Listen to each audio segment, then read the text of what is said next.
নমস্কার।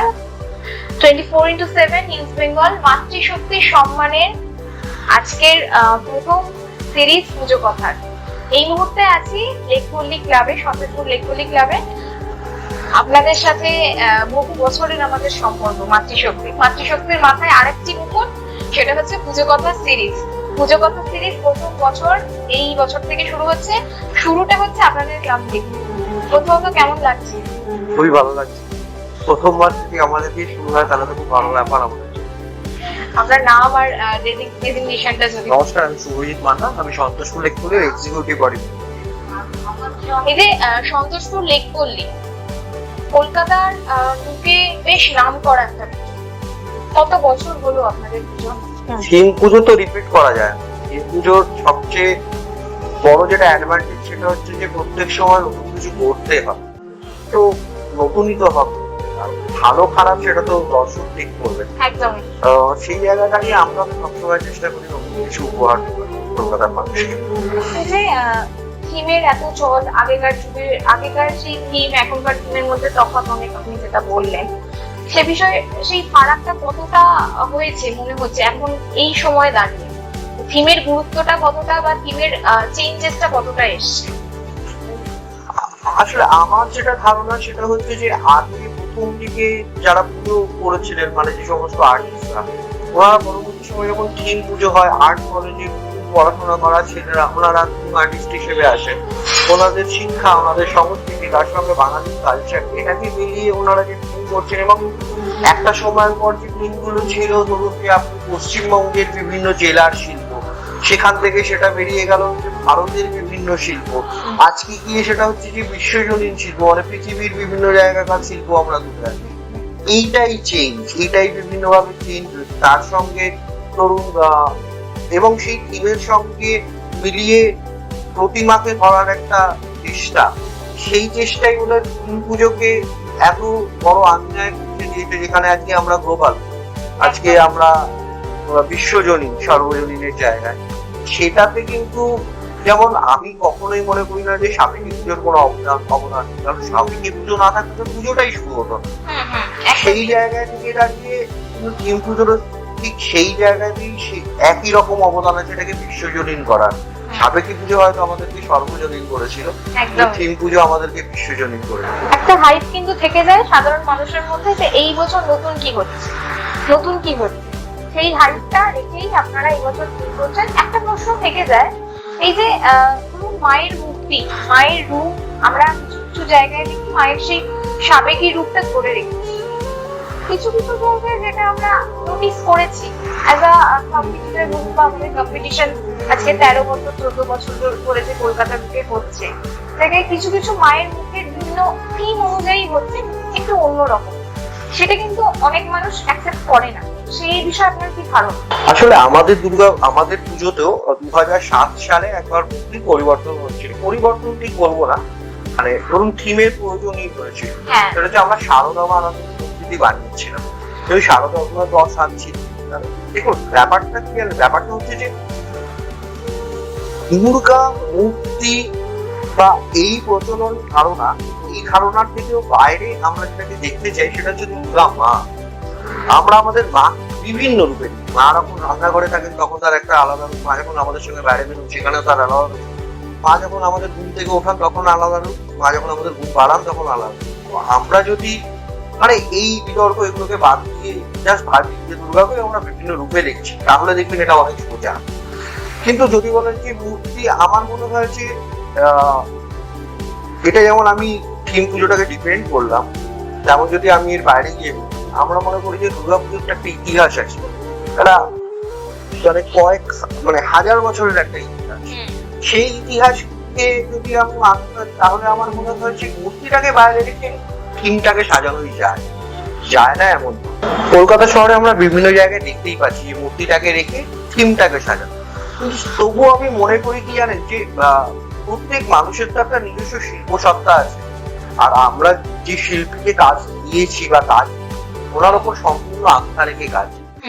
উনি যেমন করে ওনার মণ্ডপ ভাবেন তেমন করেই ওনার প্রতিমা ভাবেন, এবং মানে নিজের মেয়ের মতন করে বা নিজের মার মতন করে মূর্তিটাকে তৈরি করেন। তো সেই ক্ষেত্রে উনি যদি মনে করেন যে মূর্তিটাকে ওনার মান ওনার চেঞ্জ করে বা এটা করা, আমার মনে হয় সেইটুকু শিল্পের স্বাধীনতা থাকা উচিত। একদমই সেটা এবার বিভিন্ন জায়গাতে কি হয়, অনেক মানুষ সেটা অ্যাকসেপ্ট করতে পারে না, সেটা নিয়ে বিভিন্ন রকম মানে থিমের ক্ষেত্রেও আমরা অনেক ক্ষেত্রে দেখেছি যে আমি আমাদের এক্সপিরিয়েন্স থেকেই বলছি, কোনো একটা থিম যেটা সাধারণ মানুষের পছন্দ হলো না কিন্তু সেটা প্রাইজ পেলো, তখন কিন্তু সেটার একটা নেগেটিভ কমেন্ট আমাদের কাছে আসতে থাকে যে এই প্রাইজটা কেন হলো বা এটা কেন হচ্ছে, এই পুজোটা তো ভালো হয়নি, এই পুজোটা একটা নেগেটিভ পেয়েছি। কিন্তু সেই পুজোর ডেপথে মানুষ গিয়ে ভাবে না যে পুজোটা অ্যাকচুয়ালি কিভাবে হয়েছে। সে বিষয়ে আপনার বক্তব্য কি? মানে সাধারণ মানুষই তো সাধারণ মানুষের জন্যই পুজো, সাধারণ মানুষের জন্যই দুর্গাপুজো করা, কারণ আলটিমেটলি পুরস্কার সমস্ত কিছু পুরো ওপরে দাঁড়িয়ে রয়েছে কারণ সাধারণ মানুষ। তার কারণ হচ্ছে যে আজকে না আপনি হয়তো 20টা পুরস্কার পেয়ে গেলেন, কিন্তু আজকে আপনার যদি লোক দেখতে না আসে, পরের বছর আপনি পুরস্কারও পাবেন, আপনি না পাবেন কোনো কোম্পানির অ্যাড, না আপনার কাছে আসবে মানুষ, মানে সেটা সর্বৈবভাবে ভোটার। এবং সাধারণ মানুষকে বোঝানো যায় সেটাই কিন্তু থিম, যেটা সাধারণ মানুষ বুঝতেই পারে না সেটা।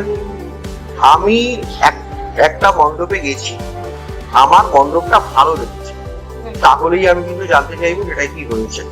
আমি মণ্ডপটায় গেলাম, আমার ভালোই লাগলো, আমি জানতেই চাইবো না সেটাই কি হয়েছে, আমার প্রয়োজনই করবে। আপনাকে তো আগে ভালো লাগাতে হবে মানুষ, তো সেই ভালো লাগানোটাই থিমের কাজ। আমার মনে হয় থিম এটাই। কম্পিটিশনের কথাতে আসি, বিভিন্ন কম্পিটিশন এখন দিনের পর দিন কম্পিটিশন বাড়ছে, তার সাথে সাথে এই যে ক্লাবের সাথে কম্পিটিশনের একটা সম্পর্ক, আমিও মাতৃশক্তির একজন পার্ট হিসেবেই বলছি। মাতৃশক্তির সাথে আপনাদের যেরকম একটা ভালো সম্পর্ক এত বছরের, অন্যান্য কম্পিটিশনের সাথেও তো একটা সম্পর্ক, সেখানে গিয়ে কি মনে হয় কম্পিটিশনের কতটা গুরুত্ব আছে দুর্গাপুজোতে? তো ব্যাপারটা হচ্ছে কম্পিটিশন গুলো তো সেই জায়গাতে দাঁড়িয়ে আছে যে আমি পরীক্ষা দিতে এসেছি, আমার সঙ্গে আরো অনেক স্টুডেন্ট পরীক্ষা দিয়েছে, কার মার্কস কত ভালো সেটা জাজ করবে, সেটা কম্পিটিশন গুলোই জাজ করবে। আমার ক্যাবিনেটে নেই এমন কোনো পুরস্কার, আমাদের সন্তোষ ইলেকট্রনিক ক্যাবিনেটে সমস্ত পুরস্কার আছে, তারপরও আমরা কম্পিটিশনে যাই। তার কারণ হচ্ছে যে আমি আজকে থিম করলাম, সেটা সাধারণ মানুষই যেমন করে রেকগনাইজ করবে সেটা দেখার জন্য কম্পিটিশন আছে, যেগুলো ভোটিং এর মাধ্যমে হয়।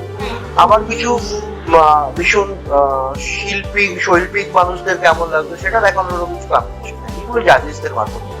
তো সেই দুটোতেই দিয়ে আমরা বুঝতে পারি না যে আমরা এবছর যে কাজটা করলাম সেটা ঠিক মানুষের কতটা ভালো লাগে।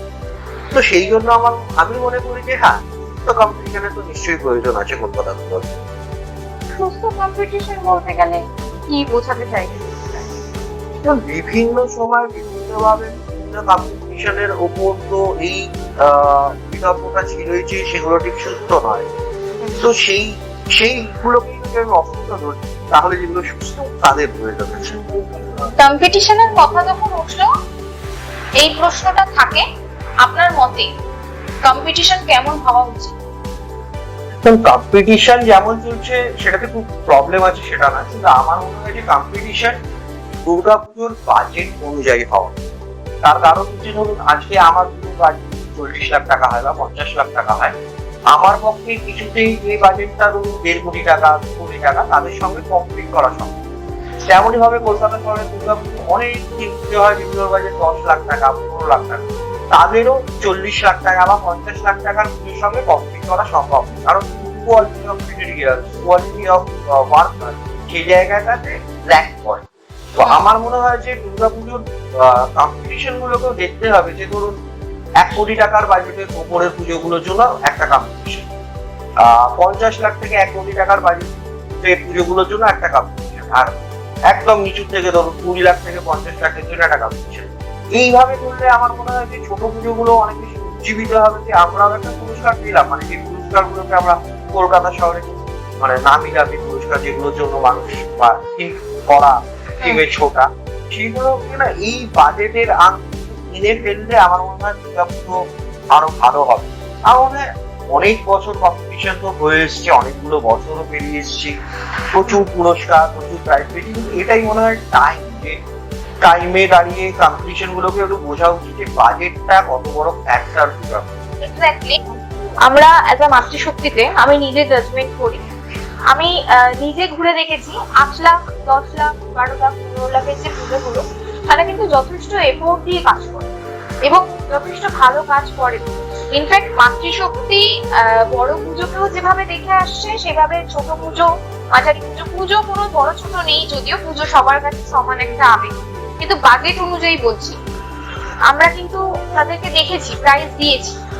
সেই জায়গায় কিন্তু বলাই যায় যে 8-10 লাখের পুজো কিন্তু যথেষ্ট ভালো পুজো কলকাতাতে হচ্ছে। হ্যাঁ, 8-10 লাখের পুজো ভীষণই ভালো পুজো হয়। আমি ভালো পুজোর কথা বলছি না, আমি বলছি যে 8-10 লাখ টাকার পুজো ভালো, কিন্তু ধরুন মানে ওই পুজোগুলো যে কোয়ালিটি অফ মেটেরিয়াল বা কোয়ালিটি অফ ওয়ার্কার, সেইটা কিন্তু ধরুন আমাদের যেমন 40-50 লাখ টাকার পুজো তাদের থেকে দেখ, আবার আমার 40-50 লাখ টাকার পুজো যে কোয়ালিটি অফ ওয়ার্কার বা মেটেরিয়াল, সেটা যাদের বাজেট 2 কোটি টাকা, তাদের থেকে আমারটাও নেই। এই জায়গাটা হচ্ছে ব্যাপার। এই জায়গাটাতে আমার মনে হয় যে প্রত্যেক কম্পিটিশনেরই না একটা ছোট বাজেটের জন্য বা কম বাজেটের পুজো, তাদের জন্য একটা পুরস্কার থাকা উচিত, একটা মিডিওকার বাজেটের জন্য একটা থাকা উচিত, আর উঁচু বাজেটের জন্য একটা থাকা উচিত। যেটা কিন্তু আমি অন ক্যামেরাই বলছি, মাতৃশক্তি 13 বছর, এই বছর 13 বছরের পর কম বাজেটের একটা পুজো থাকে। হ্যাঁ, আসলে আমিও তো আমাদের আশেপাশে অনেকগুলো পুজো হয় বা ছোটখাটো আরো পুজো হয়, আমি তারাও আমার বন্ধু বান্ধব বা আমাদের আরো অনেক ছোট ছোট ভাইরা যারা পুজোটা করে, তাদের মধ্যে না এই উৎসাহটা থাকে, কারণ এই উৎসাহটা কিন্তু আমি পেয়েছি। আমাদের পুজো কিন্তু আজকে 20 লাখ টাকার পুজো হয়। আমাদের পুজো হলো 2008 সালে যখন প্রথমবার এশিয়ান গেমস পেয়েছিল, তখন আমরা 12 লাখ টাকায় বা অন্যান্য আরো অনেক বড় বড় পুরস্কার, যেমন আনন্দবাজার পেয়েছি আমরা, স্নোসেম পেয়েছি আমরা। সেই সময় আমরা খুব কম বাজেটে পুজো করতাম, তখনও কলকাতায় বড় পুজো হতো, বড় বাজেটে পুজো হতো, কিন্তু ওই পুরস্কার পাওয়ার যে আনন্দটা, সেটা পেলে যে উজ্জীবিত একটা হয়তো না পরের বছর আরো বড় করবো, আরো ছাপাবো। যে 500 টাকা থেকে মনে করে না আমি আরো 1000 টাকা যাওয়া দেবো, আমারই তো ভাড়ার দরকার। এইগুলো না হওয়াটা খুব দরকার, তাহলে কলকাতার দুর্গাপুজোটা বেঁচে থাকে। এই যে প্রশ্ন একটা, দুর্গাপুজো নিয়ে এত কথা হচ্ছে, তার মাঝে এই কথাটা থেকেই যায়, নতুন সরকারের গঠন হয়েছে। মমতা বন্দ্যোপাধ্যায় আগে চিফ মিনিস্টার ছিলেন, উনি একভাবে পুজো করেছেন, পুজোকে অনুদান দিয়েছেন, অনেক হেল্প করেছেন বিভিন্ন ভাবে। পুজোকে একটা ক্যান্ডিভেল থেকে শুরু করে ওনার থাকাকালীন ইউনেস্কোর যে পদ, যে নামটা হলো দুর্গাপুজো, একটা জায়গায় পৌঁছেছে। সেই জায়গা থেকে ছেড়ে এখন বিজেপি সরকার, শুভেন্দু অধিকারী নতুন মুখ্যমন্ত্রী, সেখানে অনেকের মানে কথাটা ভাসছে যে দুর্গাপুজো আগের মতো হবে না, দুর্গাপুজো আর ভালোভাবে হবে না, থিম ভালোভাবে হবে না। সে বিষয়ে আপনার বক্তব্য কি মনে হচ্ছে? যারা ভাসাচ্ছে তাদের কারণ কেন হবে, আমার প্রশ্ন হচ্ছে কেন হবে।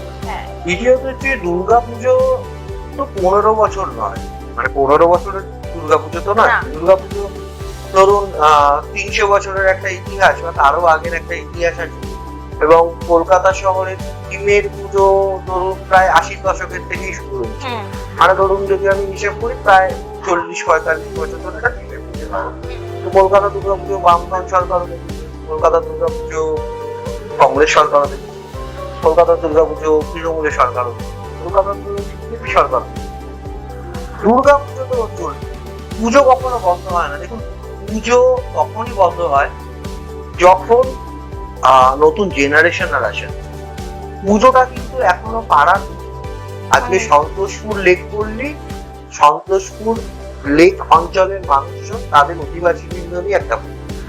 তার থেকে একটু এগিয়ে গেলে আপনি দেখতে পাবেন সন্তোষপুর ত্রিকোণ পার্ক, পুরো ত্রিকোণ পার্কের মানুষজন সেই অধিবাসী বৃন্দরই একটা, মানে একটা পাড়া। এই পাড়া কালচারটা যতদিন বাঙালির মধ্যে থাকবে না, যতদিন বাঙালির মধ্যে চায়ের ঠিক থাকবে, ততদিন যে সরকার ইচ্ছে আছে পুজো হবে। আর থিম, বাজেট, হ্যাঁ এবারে কোথাও গিয়ে কমছে, কোথাও গিয়ে বাড়ছে, হয়তো অনুদান দিলে বাড়ছে, হয়তো সেটা কমছে, কিন্তু পুজো হবে না এটা নয়। আজকে দাঁড়িয়ে একটা সময় আমার বাবা কাকারা পুজো করতেন, ওনারা আমাদের হাতে ছেড়ে দিয়েছেন। আজকে আরো ধরুন 2-1 বছরের মধ্যে আমরাও ছেড়ে দেবো আমাদের পরের জেনারেশন। কিন্তু যারা ভয় পাচ্ছে, তা আমার মনে হয় তাদের কাছে জেনারেশনটা আছে, তারা এই জায়গাটায় দেখে। আমার মনে হয় মানে মাতৃশক্তির সাথে এত বছর ধরে যুক্ত, সেখানে আমার মনে হয় দুর্গাপুজো বাঙালির একটা আবেগ। সেই আবেগ কখনো শেষ হয় না, হওয়ার নয়, যেই সরকারই আসে। দুর্গা ঠাকুর করোনা দেখে নি, বন্ধ হয়নি দুর্গা পুজো। দুর্গা পুজো হবে না এটা পরিধিতে ছোট হয়েছিল, কিন্তু পরিধি পুজো ছোট হয়েছে, হয়েছিল, পুজো তো হয়েছিল, পুজো হয়েছে। তো সেরকম ভাবে দুর্গা পুজো হবে। আর দেখুন, যদি সরকারের দিক থেকে বলেন তাহলে আমি বলতে পারি যে বিজেপি সরকার তো শুধুমাত্র পশ্চিমবঙ্গে এসছে এমনটা নয়, বিজেপি সরকার ভারতবর্ষের বহু রাজ্যে আছে, বিজেপি সরকার সেন্ট্রাল। তো ভারতবর্ষে শুধু দুর্গা পুজোই হচ্ছে এমনটা নয়, ভারতবর্ষে একটা বিশাল বড় মহারাষ্ট্রে গণেশ পুজো, দিল্লিতে বিজেপি সরকার আর অনেক বছর আগে দিল্লিতে আপ চলে যাওয়ার পর দিল্লিতেও দুর্গা পুজো হয়,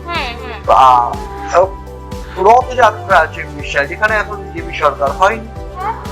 ভারতবর্ষের বিভিন্ন প্রান্তে বিভিন্ন ধরনের উৎসব হয় যেখানে ধরুন বিজেপি সরকার, কিন্তু সেগুলো যখন হচ্ছে তো তাদের দুর্গাপুজোর তো প্রতি তাদের কোনো ক্ষোভ বা তাদের কোনো রাগ নেই। তো সেই জায়গায় থেকে দুর্গাপুজো কেন তারা বন্ধ করবে? এই ধারণাটাই এক সম্পূর্ণ ভুল। আমার মনে হয় যে প্রত্যেক পরিবর্তন, না মানুষ হয়তো প্রথমের দিকে একটু ভয় পায়, কিন্তু সমস্ত পরিবর্তন কিন্তু ভালোর জন্য হয়। আজকে দাঁড়িয়ে সাবেকি থেকে যেমন থিম পুজো, প্রথম কথাটা বলছিলাম যে সাবেকি পুজোর থেকে থিম পুজো যাওয়ায় পরিবর্তনটা, এটা কিন্তু মানুষ প্রথমে ভয়ই পেয়েছিল যে থিম হলে কেমন হবে। আজকে দাঁড়িয়ে আমরা যখন থিম পুজো গুলো দেখি এবং সেই থিম পুজোর জন্যই আমরা যখন আজকে বিশ্বের দরবারে জায়গা, যেখানে কলকাতা পুজো একটা আর্ট, একটা বিশ্বজনীন আর্ট, একটা গ্লোবাল আর্ট, এটাও তো পরিবর্তন ভালোর জন্যই হয়। তো আমি সেই আশাই রাখছি পরিবর্তনটা ভালোর জন্যই হবে। এই যে দুর্গাপুজোর কথাতে যখন আসে তখন দুর্গাপুজো কিন্তু একজনের জন্য নয়, এই পুজোটা দুর্গাপুজো যেহেতু বাঙালির সব থেকে বড় উৎসব, এই উৎসবের সাথে কিন্তু অনেক রকম মানুষ জড়িত।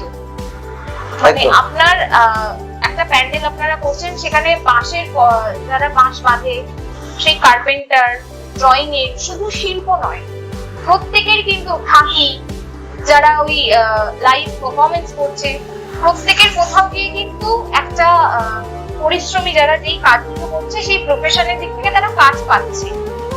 সেই জায়গাটা কিন্তু দুর্গাপুজো একটা জায়গা তৈরি করে দিয়েছে, একটা উপার্জনের জায়গা। যাদেরকে আমরা চিনতাম না, যাদেরকে আমরা জানতাম না, আমাদের নিজেদের ওয়েস্ট বেঙ্গলেই কত রকমের কমিউনিটির মানুষ থাকে, ছৌনাথ থেকে পুরুলিয়া, বাঁকুড়া, বীরভূম, বিভিন্ন জায়গায় যে মানুষজন যারা এই দুর্গাপুজোয় কলকাতায় এসে তাদের কালচারটাকে তুলে ধরছে, সেটা কতটা ইম্পর্টেন্ট দুর্গাপুজো। কলকাতা শহরে বড় পুজো ছোট পুজো, মানে বাজেট হিসেবে বলছি, বড় ছোট সেই অর্থে নয়, বাজেট হিসেবে যদি আমি বলি, ধরুন 4 মাস থেকে 6 মাসের পুজো হয়, বা 4 মাস থেকে আমরা কাজ শুরু করি। এই 4 মাস আমাদের যদি পুজো আপনি বলেন সন্তোষপুরীতে সব দিকে মিলিয়ে কম করে হলে 35 থেকে 40 জন মানুষ কাজ করে। সেটাই ধরুন 40 জন মানুষের রুটি রোজগারের দায়িত্ব হবে আমাদের। সেরকম ভাবেই আজকে দাঁড়িয়ে কলকাতা শহরে দুর্গাপুজো প্রায় 80,000 কোটি টাকার ইন্ডাস্ট্রি, প্রায় $10 বিলিয়ন। তো যদি আপনি সেটাকে একটা কোম্পানি হিসেবে দেখেন, একটা বিশাল বড় কোম্পানি। সেই জায়গায় দাঁড়িয়ে কলকাতার দুর্গাপুজো কিন্তু আমরা খুব অদ্ভুত ভাবে এইটার বিচার করি না যে কত মানুষ এটাতে, তো প্রায় লাখে লাখে মানুষ শুধু মুখিয়েই থাকেন এই দুর্গাপুজোর দিকে। তাদের মধ্যে খুব মানে ডেকোরেটর, যারা দুর্গাপুজো কাজ করতে পারে, বাঁশ বাঁধার জন্য লোক থাকে আলাদা, বাঁশ লাগানোর লোক থাকে আলাদা, বাঁশ তোলার লোক থাকে আলাদা। আমি শিল্পীদের কথা বলছি না, যারা জাস্ট মানে পুজোর শিল্পী, ওনারা অনেক বড় মাপের শিল্পী, ওনাদের আরো অনেক আঙ্গিক আছে।